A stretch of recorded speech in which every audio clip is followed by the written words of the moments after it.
Hola, ¿qué tal? Nuevamente estoy aquí para desarrollar este problema de física perteneciente al tema de inducción electromagnética y observe que el problema me menciona una bobina circular que está compuesta por rebobinado de alambre de cobre de 360 vueltas, tiene una área cercana de 180 centímetros cuadrados, como se muestra en la figura. Si al inicio un campo magnético uniforme de 2,5 Tesla está apuntando de manera perpendicular hacia arriba a través de la bobina, y luego la orientación del campo magnético se invierte.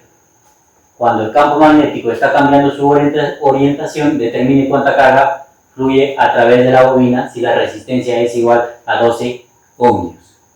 Muy bien, para ello, pues voy a empezar por mis datos y observemos que me dice 360 vueltas, ¿no? Entonces, el número de vueltas va a ser igual a 360. Además me menciona un área de 180 centímetros. Y el área va a ser igual a 180 centímetros cuadrados, que a su vez esto va a ser igual a 0,018 metros. Muy bien. Además me dice si al inicio un campo magnético uniforme de 2,5 Tesla. Como me dice al inicio, yo digo que va a ser el campo magnético inicial igual a 2,5 Tesla. Y el campo magnético final va a ser igual a menos 2,5 Tesla. Muy bien. Cuando el campo magnético está cambiando su orientación, determine cuánta carga fluye, me dice. Y lo que me piden determinar va a ser mi incógnita y mi resistencia es igual a 12 ohmios. Mi resistencia va a ser igual a 12 ohmios y me piden determinar la carga total. Me están pidiendo determinar la carga total. Muy bien, observemos el gráfico, ¿no? Me dice que está apuntando hacia arriba el campo magnético. Muy bien, pero cuando se invierte ocurre una variación de flujo magnético. Y una vez invertido, pues el campo magnético va a ser negativo. Por eso es que yo he puesto que el campo magnético final es igual a menos 2,5 Tesla, ¿no? Y entonces, cuando está invertido, el campo magnético simplemente va a apuntar hacia abajo.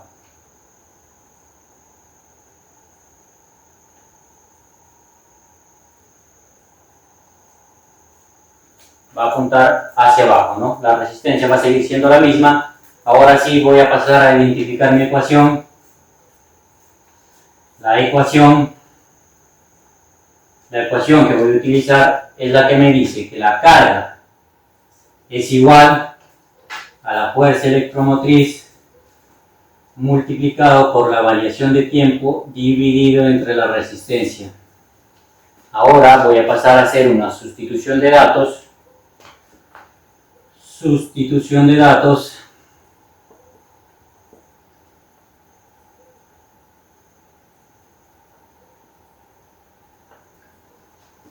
Entonces yo sé por la ley de Faraday que la fuerza electromotriz va a ser igual a la variación del flujo magnético multiplicado por el número de vueltas dividido entre la variación de tiempo.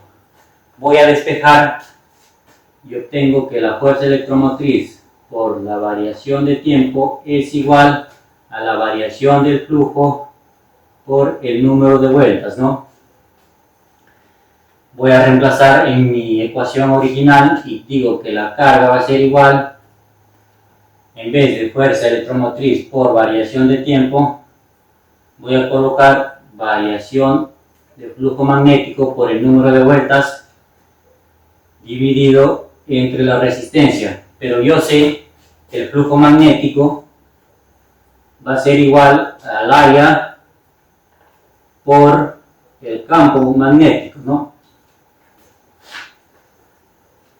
Ahora voy a reemplazar nuevamente y obtengo que la carga va a ser igual a la variación del flujo magnético, pero el área no está cambiando, el área es uniforme, pero el campo magnético sí está cambiando. ¿Por qué? Recordemos que cuando estaba apuntando hacia arriba era positivo, pero cuando apunta hacia abajo va a ser negativo.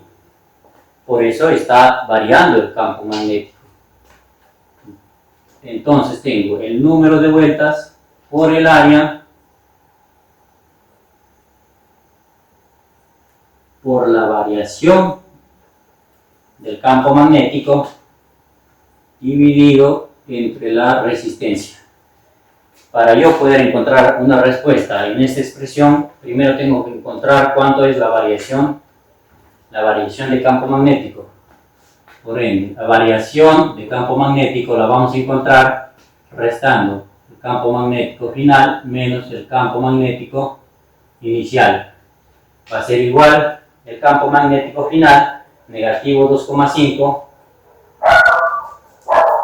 y el campo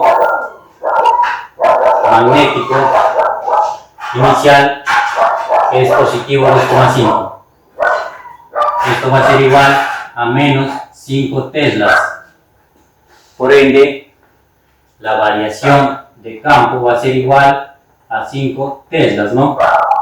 Reemplazando, finalmente obtengo que la carga va a ser igual al número de vueltas 360 por el área 0,018 por la variación de campo, que es 5, dividido entre la resistencia de 12 ohmios. La carga me va a dar finalmente, desarrollando esta expresión, un resultado de 2,7 coulombs.